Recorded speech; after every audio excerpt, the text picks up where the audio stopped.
It is a truism in American politics that Democrats cheat. Dead voters, repeating voters, voters with false IDs, and the new angle of ballot harvesting, or just some of the ways that the leftist party has devised to subvert the will of the American people. Historians, even liberal ones, now mostly agree that Democrat John F. Kennedy stole the 1960 presidential election from then Vice President and Republican standard-bearer Richard Nixon in Texas and Illinois by using the political machines of Kennedy's own running mate, Lyndon Johnson, and Chicago Mayor Richard Daley to add voters to the Democrats' count and suppress the GOP vote. To be fair, some say the Nixon campaign stole Ohio in 1960. Even if true, it was petty larceny compared to Kennedy's bigger heist of Texas and Illinois. We won't even mention, does this count as a mention, how old Jew Kennedy, the nominee's dad, made deals with unions and the mob to give his son primary victories that otherwise were out of his political reach. It is reminiscent of the brilliant Von Meter comedy album, The First Family.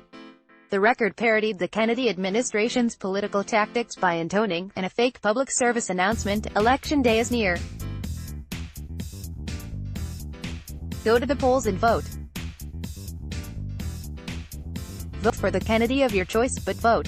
As a former political consultant and veteran of Pennsylvania political wars, I can tell you that the Democrats' voting corruption in Philadelphia is so rampant they might as well do away with municipal elections and instead stage coronations.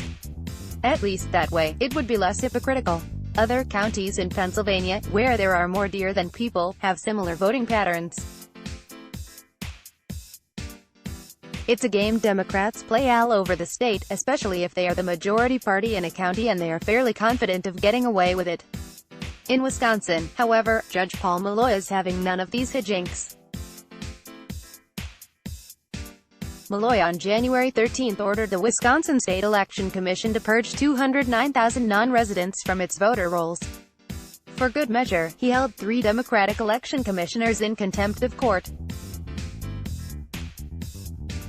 As fair voting always helps the GOP, and President Trump won the 2020 battleground state by less than 23,000 votes in the 2016 general election, this is a major win for his re-election effort. Imagine how much he could have won by in Wisconsin if the voter rolls had been purged before November 2016.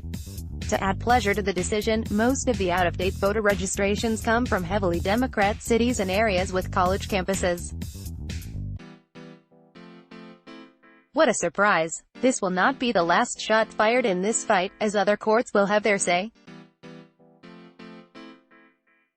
But it's a victory for the president and for those who value electoral fairness nonetheless. Let's block ads. Why?